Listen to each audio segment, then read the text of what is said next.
gloria como del unigénito del Padre, lleno de gracia y de verdad.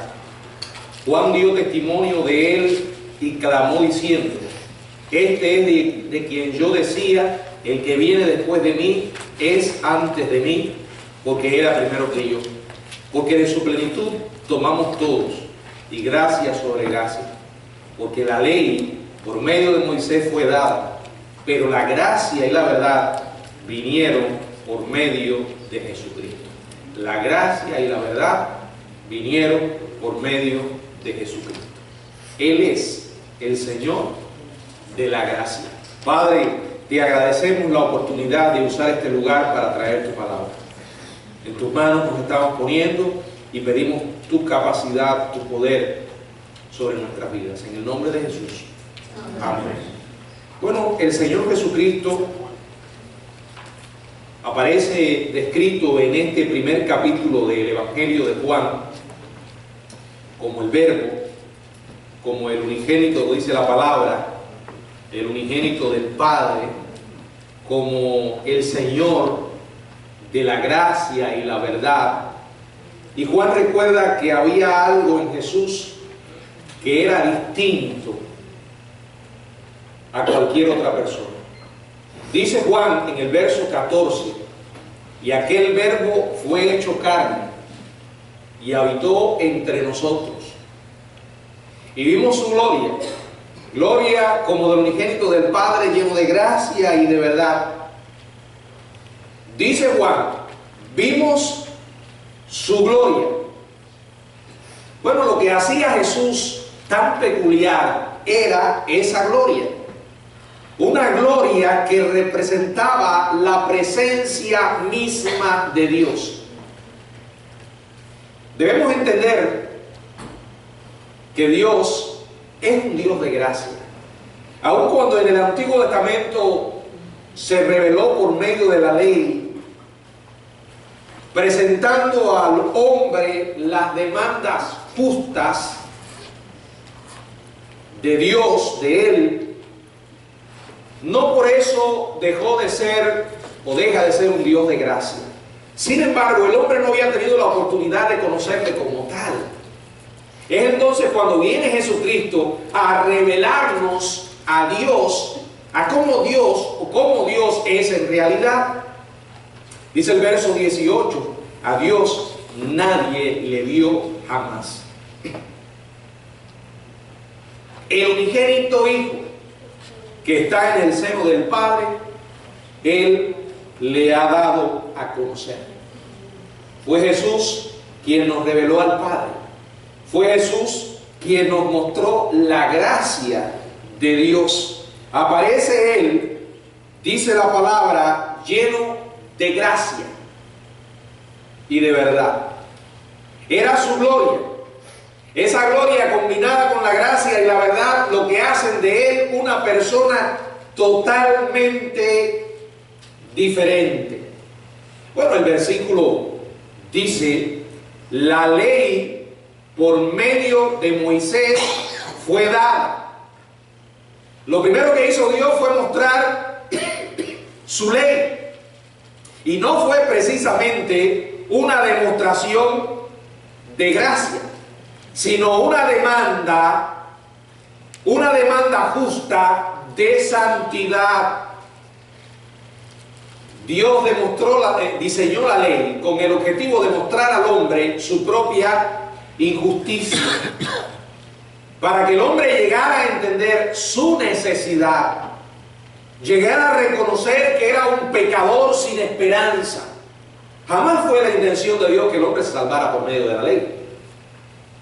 Solo era un medio para que el hombre llegara a comprender su condición perdida. Varios pasajes de la Biblia nos describen el propósito de la ley. Por ejemplo, en Romanos capítulo 3, versos 19 y 20, dice, Romanos 3, 19 y 20, pero sabemos que todo lo que la ley dice, lo dice a los que están bajo la ley, para que toda boca se cierre y todo el mundo quede bajo el juicio de Dios, ya que por las obras de la ley ningún ser humano será justificado delante de él, porque por medio de la ley es que el conocimiento del pecado. En Gálatas capítulo 3, verso del 10 al 14, la carta magna de la libertad cristiana, así se le conoce a esta hermosa epístola. En el capítulo 3, en los versos del 10 al 14, dice también la palabra: porque todos los que dependen de las obras de la ley están bajo maldición, pues escrito está: maldito todo aquel que no permaneciera en todas las cosas escritas en el libro de la ley para hacer. ¿Y quién es ese hombre? ¿Quién es esa persona especial, con una humanidad como la nuestra, capaz de obedecer todos los aspectos de la ley? Solo Dios hecho carne. Dice que por medio de la ley y que por la ley ninguno se justifica para con Dios. Es evidente, porque el justo por la fe vivirá. Y la ley no es de fe, sino que dice: el que hiciere estas cosas vivirá por ellas. Cristo nos redimió de la maldición de la ley, hecho por nosotros maldición, porque escrito está: maldito todo el que es colgado en un madero, para que en Cristo Jesús la bendición de Abraham alcanzase a los gentiles, a fin de que por la fe recibiésemos la promesa. Por la fe, no por la ley. Y en ese mismo capítulo, marchando un poco más adelante, en el verso 21, hasta el verso 26, dice: luego la ley es contraria a las promesas de Dios en ninguna manera, porque si la ley dada pudiera vivificar, la justicia fuera verdaderamente por la ley.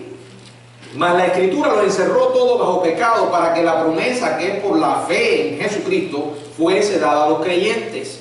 Pero antes de que viniese la fe, estábamos confinados bajo la ley, encerrados para aquella fe que iba a ser revelada. De manera que la ley ha sido nuestro ayo para llevarnos a Cristo, a fin de que fuésemos justificados por la fe. La ley por medio de Moisés fue dada. Algunos tomaron esta ley y la llevaron a extremos increíbles. Sobre todo lo vemos en el Nuevo Testamento, los escribas, los fariseos. Ellos se olvidaron del propósito de la ley. Se olvidaron de la gran verdad de que ningún ser humano se puede justificar por la misma ley. Y entonces convirtieron el mundo en un mundo tenebroso y opresivo, lleno de reglas, de normas, de imposiciones y expectativas planteadas por estos líderes hipócritas. Como dice el Señor: ustedes ponen carga sobre otros que ni ustedes mismos son capaces de moverla con un dedo.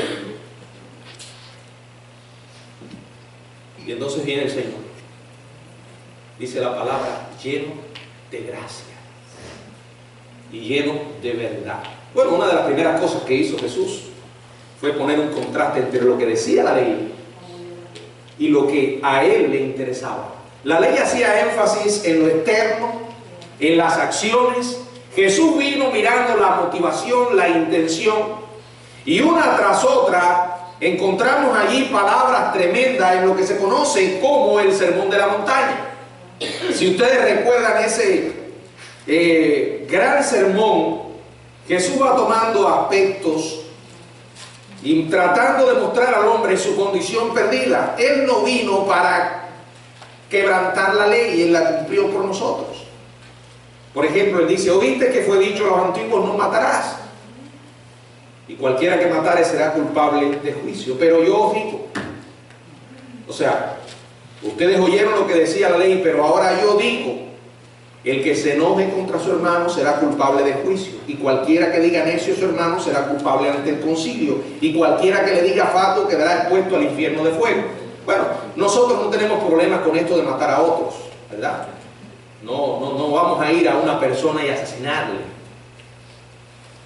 Sin embargo, a la luz de lo que enseñó Jesús, Usted no tiene que cometer el acto para convertirse en un homicida. Con solo dejarse llevar por la ira ya es culpable de homicidio. Jesús fue a lo profundo, fue a las raíces. Oíste que fue dicho, no cometerás adulterio.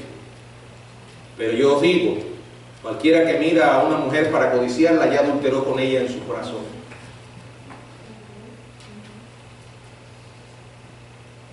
La ley decía una cosa. Jesús fue a la motivación, a la intención, al alma. Dice también, también fue dicho, cualquiera que repudie a su mujer, dele carta de divorcio. Y él explicó que el que repudia a su mujer y no fuese por causa de fornicación, y él se casa con otro, adultera, y el que se casa con ella también adultera. Los juramentos.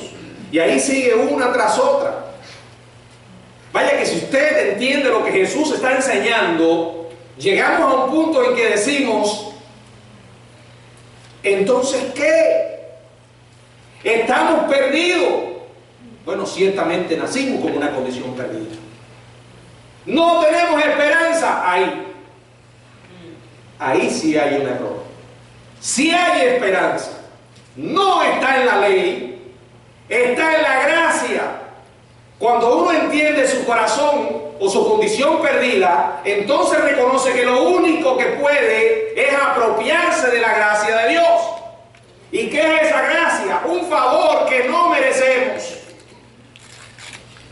Y la palabra dice que Él vino lleno de gracia y de verdad. Porque la gracia y la verdad están conectadas. Porque la gracia se recibe en aquel que con un corazón honesto reconoce su propia condición. Jesús vino a traer una forma de vida diferente, y sus palabras más fuertes y más severas que encontramos en los evangelios fue contra la hipocresía. Él dijo, guardaos de la levadura de los escribas y fariseos, que es de los fariseos, que es la hipocresía. Y al pensar en ese carácter único, Juan agrega, dice él, porque de su plenitud tomamos todos, bebemos de esa fuente cristalina y fresca, llena de gracia y de verdad. Dice, gracia sobre gracia. Y acuerden en el verso 14, Juan había escrito, vimos su gloria. Y ahora dice en el 16, de su plenitud tomamos todos. La relación que ellos tenían con Jesús les cambió. Tuvo un profundo impacto en sus vidas. La gracia llegó en abundancia, haciendo de ellos personas diferentes. La gracia hizo de ellos semejantes a Cristo. Estos hombres, cuando le conocieron, comenzaron a absorber muchas características positivas que había en Jesús. Déjeme decirle que era un material humano bastante tosco, que a ningún otro ser humano se le hubiese ocurrido elegirlos. Eran difíciles de moldear, pero no imposibles. Lo necio, lo que no es, lo débil. Sin embargo, al conocer a Jesús, comenzaron a absorber de su vida su tolerancia, su aceptación, su amor. Ahora cuando digo amor pienso en los discípulos de los discípulos llamados Boanerges, de los hijos del trueno, Jacobo y Juan, los hermanos, que en una ocasión le dijeron al Señor, Señor, esta gente no te recibió, no nos quisieron recibir, permite que descienda fuego del cielo, acabemos con ellos. Y después los encontramos a uno de ellos, a Juan, escribiendo sus epístolas y el libro de Apocalipsis. Hijitos, amados unos a los otros. Y uno dice, pero este es el mismo hombre violento que hizo aquella extraña petición al Señor. Absorbieron su compasión, sus vidas fueron transformadas. Y Juan pone broche de oro a sus observaciones, resumiendo la diferencia de dos ministerios contrastantes. Por la ley, por medio de Moisés fue dada, pero la gracia y la verdad vinieron por medio de Jesucristo. La ley con todas sus exigencias, reglas, normas. Aquella ley que había sido abusada por los fariseos. Aquellas personas que ponían cargas sobre otros y que estaban obsesionados con lo externo, con lo que se veía. Mientras por dentro, dice el Señor, están llenos de cadáveres. Son sepulcros blanqueados. Personas obsesionadas con el deber, la conducta visible, con un constante análisis de lo correcto y lo incorrecto, pero en la vida de otros, no en la vida de ellos. Y promovieron un sistema religioso tan opresivo que la gente estaba ahogada, asfixiada. De pronto aparece el Señor, dice que la gracia y la verdad vinieron por medio de Jesucristo.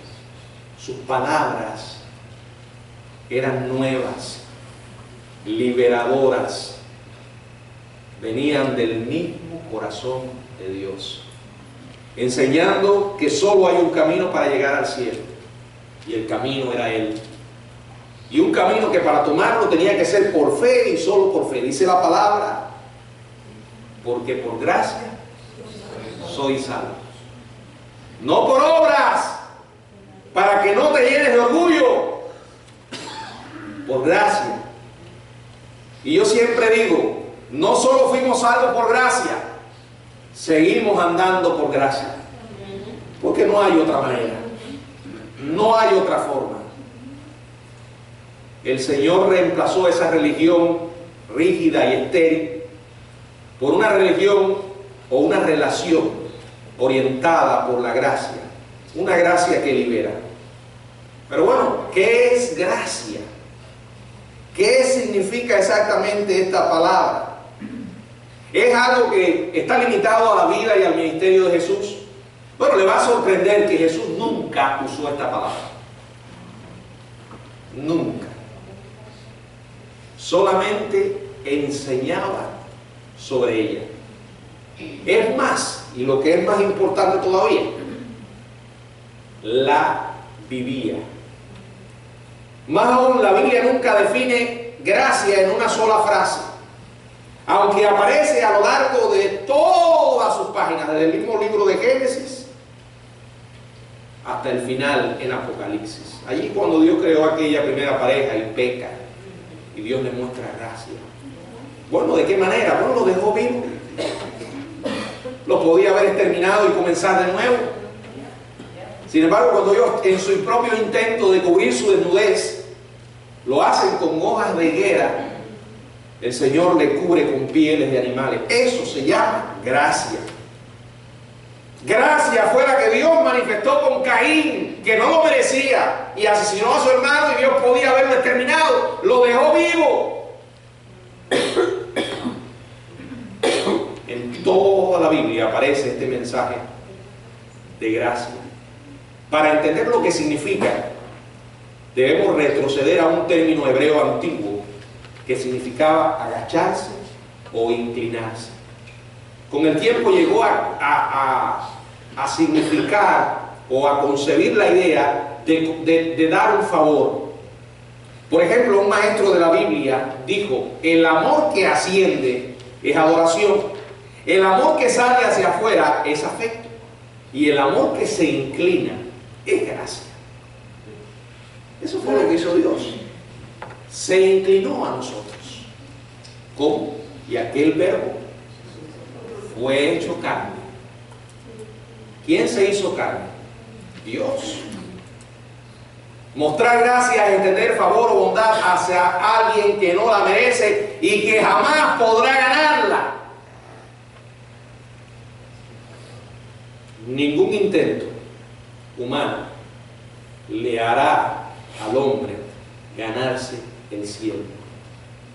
Cada vez que aparece la palabra gracia, trae la idea de algo que no se merece. Habla de la generosidad de aquel que la brinda. Y debo enfatizar otra vez, es absoluta y totalmente gratuita. Nunca se le va a pedir que la pague. Es más, tampoco podría. No puede, aunque lo intente. Bueno, esto es un pensamiento pensamiento que a muchos de nosotros nos cuesta trabajo, porque no estamos acostumbrados a eso. Usted se gana lo que tiene con su trabajo. Cuando usted trabaja toda la semana y al final su manager le entrega un cheque, no le está haciendo un regalo. Usted se lo ganó. Usted trabajó por eso. Es más, cuando escuchamos que algo es gratis, nos viene la sospecha. Funcionamos de esa manera, ¿verdad? Y cuando ve que alguien quiere hacerle un favor, uno lo mira. ¿Y este qué le pasa? ¿Y por qué me quiere dar algo gratis? Por eso cuesta tanto trabajo entender la gracia. Porque se nos ofrece sin letras escondidas. Sin esa letrita chiquitica que vienen cuando te ofrecen una tarjeta de crédito, que te parece una maravilla. Y ahí te ponen bien chiquito las advertencias como para que no lo leas. Y la verdad, yo nunca me tomo el trabajo de leerlo. Pero la gracia no. Viene sin gravámenes, sin condiciones. Es más, si tratáramos de pagarla, sería un insulto. Sin embargo, el mundo está lleno de personas que creen que deben hacer algo para retribuirle a Dios. Y son aquellos que ustedes lo ven que parecen máquinas, intentando obrar y obrar. Bueno, la pregunta es: ¿y cuánto es suficiente para ganarse el favor de Dios?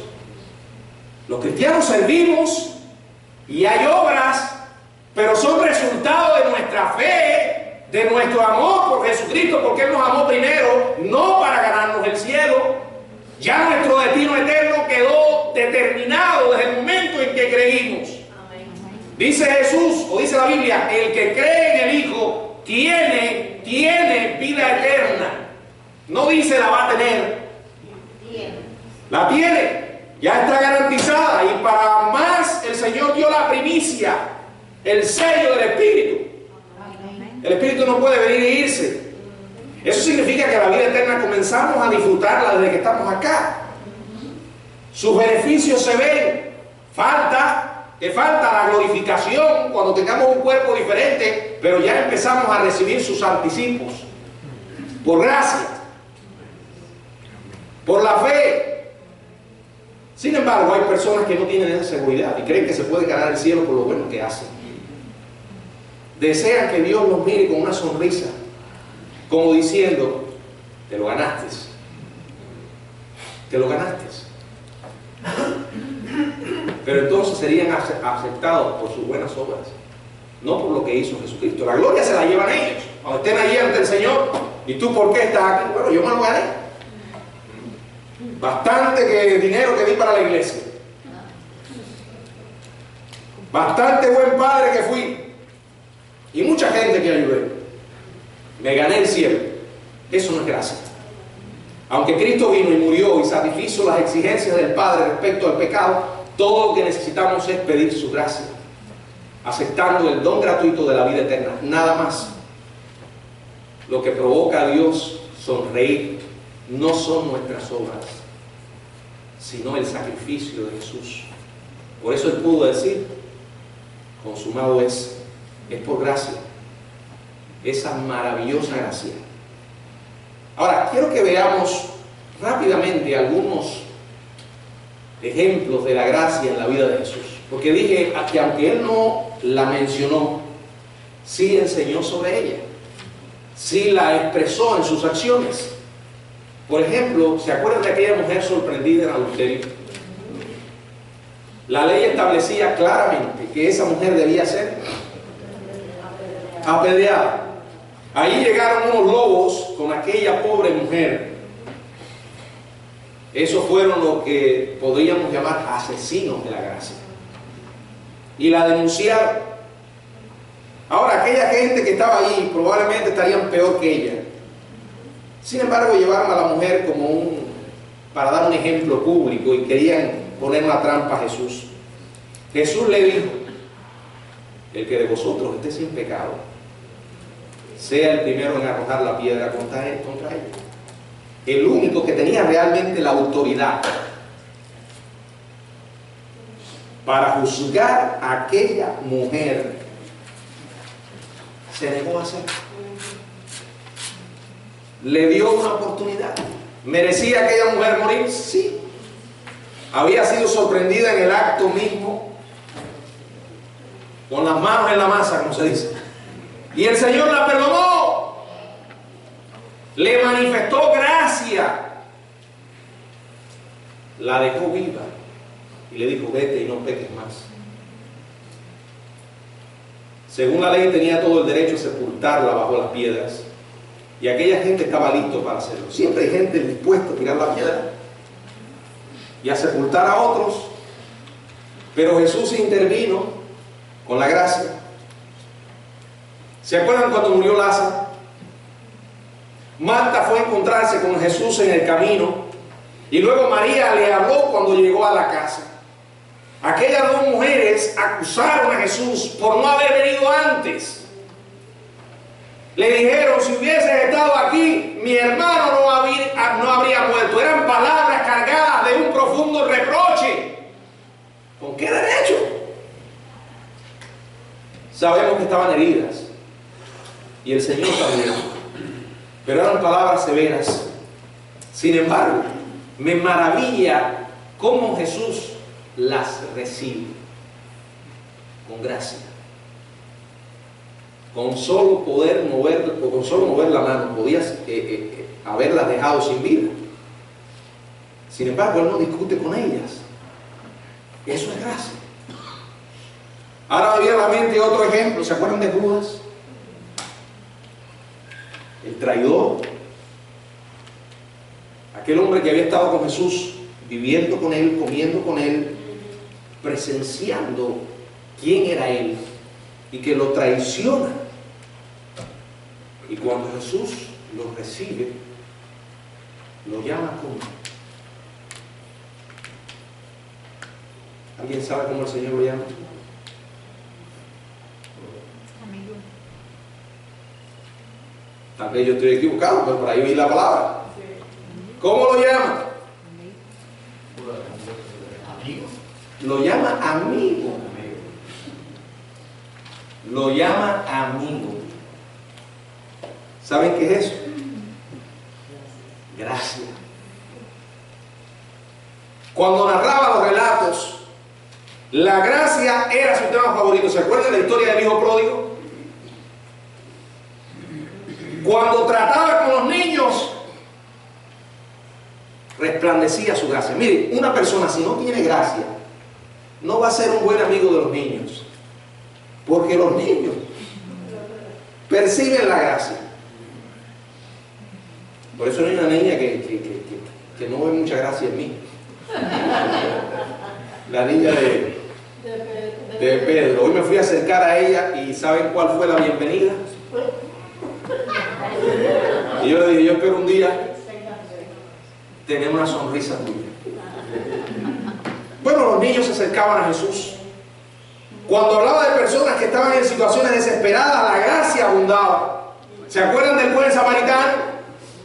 ¿Se acuerdan del lugar, en lugar de alabar al funcionario religioso que proclamaba con orgullo lo que hacía, Cristo sonrió con gracia a aquel pecador que decía, Dios sé propicio a mí? ¿Se acuerdan en la cruz? Esas palabras únicas, esa plegaria, Padre, perdónanos. Yo no veo a un Dios, a un Señor resentido, amargado. Eso es gracia. Esa gracia era otorgada en toda su plenitud por el único ser en la tierra que tenía poder ilimitado, el Hijo de Dios. Ahora, Él está lleno, pero nosotros podemos decir como Pedro, como Juan, que de su plenitud tomamos todo. Como Él dice allí, ¿verdad? Porque de su plenitud tomamos todo. Gracias sobre gracia. Él quiere que nosotros nos hagamos recipientes de esa gracia. Como hemos recibido la salvación, estamos llamados a manifestar esa gracia, a vivir en esa gracia, porque tenemos al Señor de la gracia. ¿Cómo? Bueno, manifestando misericordia en las pequeñas cosas de todos los días. Cuando nosotros entendemos lo que es la gracia, hay 4 cosas que se producen en nuestra vida. Y quiero mencionárselas. En primer lugar, vamos a ser más agradecidos porque vamos a apreciar más plenamente los dones que Dios nos da. ¿Qué es un don? Un regalo. Ahí están los dones espirituales para servir en su cuerpo. Pero hay muchos más dones que Dios da. Regalos. El don de la salvación. El don gratuito de la salvación. El don de la vida. Él nos concedió la vida y nos permite seguir ocupando un lugar en este mundo y respirando por su gracia. El perdón. Muchísimas cosas más que podríamos mencionar aquí. Seremos más agradecidos y apreciaremos más esas dádivas que Dios nos da y que no merecemos. Por eso cuando uno entiende la gracia solo le queda, o logra entender algo de la gracia, solo le queda expresarlo en gratitud. Gratitud. Segundo, cuando usted comprende mejor lo que es la gracia, va a pasar menos tiempo y energía criticando y preocupándose por las decisiones de los demás. Porque aunque alguien tome una decisión equivocada, la gracia implica que usted le dé el derecho a equivocarse. Y significa que usted va a respetar la voluntad de esa persona que tendrá que enfrentar las consecuencias de una decisión equivocada. Usted no puede decidir por otra persona, aun cuando la decisión que va a tomar sea nefasta. Lo más que usted puede hacer es darle un consejo e intentar que entienda la gravedad de la acción que va a tomar, pero no puede decidir por ella. Dios no nos obliga a tomar una decisión. Y cuando usted entiende lo que es la gracia y comienza a moverse en un contexto de libertad, tendrá una mirada más compasiva. Porque como Dios se va a acordar, te vas a acordar de tu propia condición. Somos polvo. Somos frágiles. Somos débiles. Por eso nos entregamos a Dios. No solo porque fuimos salvos por medio de Cristo, sino para poder seguir viviendo todos los días. No podemos separados de Dios. Lo dijo el Señor: separado de mí nada podéis hacer. Cada paso que damos tenemos que afirmarlo con la ayuda de Dios. Pero muchas veces se nos olvida esa fragilidad. Nos olvidamos de nuestra propia condición y queremos juzgar la vida de los demás. El Señor fue claro. No es que Él prohibiera juzgar. Él enseñó que debemos hacerlo de la manera correcta. Dijo: juzgar con justo juicio. Y en otra ocasión dijo: no juzguéis según las apariencias. Pero advirtió en Mateo: ¿por qué miras la viga que está en el ojo de tu hermano y la paja que está en el ojo de tu hermano y te olvidas de la viga que está en tu propio ojo? ¿Sabes lo que quiere enseñar? Lo que enseñó el Señor ahí es un freno contra la actitud hipócrita. Como he dicho otras veces, si tú tienes un pecado que te tiene agarrado por el cuello, no juzgues a otro en ese mismo pecado. Si eres una persona propensa a la mentira, no llegues a otro y le digas: tú eres un mentiroso. El Señor hace una invitación al autoexamen. Y si de pronto me doy cuenta que yo tengo un problema con aquello que yo estoy pensando atacar a otros, mejor no lo hago. Esa es la idea. Entonces, ¿qué? Mejor expreso la gracia, porque dice la Biblia, juicio sin misericordia se hará con aquel que no muestre misericordia. Y la misericordia triunfa sobre el juicio. En tercer lugar, serás más tolerante y buscarás menos a las personas. Empezarás a cultivar el deseo de una fe auténtica, de ser quien realmente eres. Porque en definitiva, lo que más importa es Dios. Porque delante de los demás podemos aparentar lo que realmente no somos. Podemos fingir, pero delante de Dios no. Él nos conoce y Él sabe cómo tú eres. Entonces nuestra vida irá a un nivel de mayor profundidad y madurez, porque saldremos de lo superficial. La pregunta más importante que podemos hacernos todos los días es: ¿qué piensa Dios de esto? O mejor aún, Señor, ¿qué piensas tú de mi vida? No todo el mundo puede hacer lo que hizo Pedro, porque no tenemos el valor de hacer lo que hizo Pedro. Sin embargo, no podemos obviar la realidad de que el Señor nos conoce. Cuando hablo del caso de Pedro, fue cuando el Señor le preguntó: Pedro, ¿me amas? Me preguntó 3 veces y al final Pedro le dijo: Señor, tú sabes que te amo. Tú lo sabes todo, Señor. Él sabe todo acerca de ti y de mí. En cuarto lugar, darás un enorme paso hacia la madurez. Porque entonces estaremos andando sobre la senda que Él nos trazó. La verdad y la gracia. Yo no sé si usted ha tratado de rastrear el tema de la gracia en las Escrituras, pero yo le animo a que lo haga, porque va a quedar realmente sorprendido de las verdades gloriosas que va a encontrar en la Biblia. Es más, va a ser una inyección de esperanza, porque muchas veces el mensaje que recibe la gente es un mensaje distorsionado y se forma en la mente un concepto de Dios que no es real. Sabemos que Dios es santo y que Él es justo y que se enoja. La Biblia lo dice, pero también está lleno de gracia y de misericordia. Vaya a los salmos, deleítese leyendo los salmos. Me gustan muchísimo los salmos porque veo tantas expresiones espontáneas de adoración en ellos, y veo una y otra vez expresiones como esta: porque hasta los cielos llega tu misericordia, porque tu verdad, de tu misericordia está llena la tierra, de tu verdad, una y otra vez. Ese es nuestro Dios.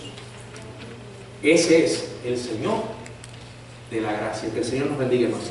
Amén.